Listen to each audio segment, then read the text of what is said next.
પોરબંદરમાં અગ્નિશામક સેવા દિનની ઉજવણી કરવામાં આવી હતી, જેમાં મહાનગરપાલિકાના ફાયર એન્ડ ઇમરજન્સી સર્વિસ વિભાગ દ્વારા વીર શહીદ અગ્નિશામક જવાનોને શ્રદ્ધાંજલિ સાથે જનજાગૃતિ રેલી યોજાઈ હતી।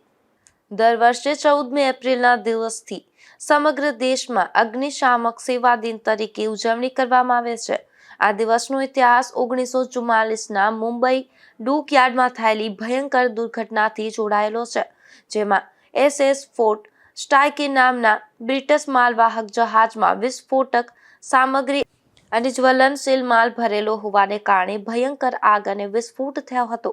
આ દુર્ઘટનામાં મુંબઈ ફાયર બ્રિગેડના 66 બહાદુર જવાનોએ પોતાના જીવનું બલિદાન આપી લોકોના જાનમાલની રક્ષા કરી હતી, તેમજ 300થી વધુ નિર્દોષ નાગરિકોએ પણ જીવ ગુમાવ્યો હતો। આવી કરુણ ઘટનાની યાદમાં તથા દેશના અગ્નિશામક જવાનોના પરાક્રમ અને બલિદાનને સન્માન આપવા ભારત સરકારના માર્ગદર્શન હેઠળ દર વર્ષે આ દિવસની ઉજવણી કરવામાં આવે છે। આ અવસરે Porbandar fire and emergency services વિભાગ દ્વારા શહેરમાં ભાવભીની ઉજવણી કરવામાં આવી હતી। આ કાર્યક્રમની શરૂઆત શહીદ જવાનોને શ્રદ્ધાંજલિ અર્પણ કરીને કરવામાં આવી હતી। ત્યારબાદ ફાયર વિભાગના ઇમરજન્સી વાહનો સાથે શહેરના મુખ્ય માર્ગો પર ભવ્ય જનજાગૃતિ રેલીનું આયોજન કરવામાં આવ્યું હતું।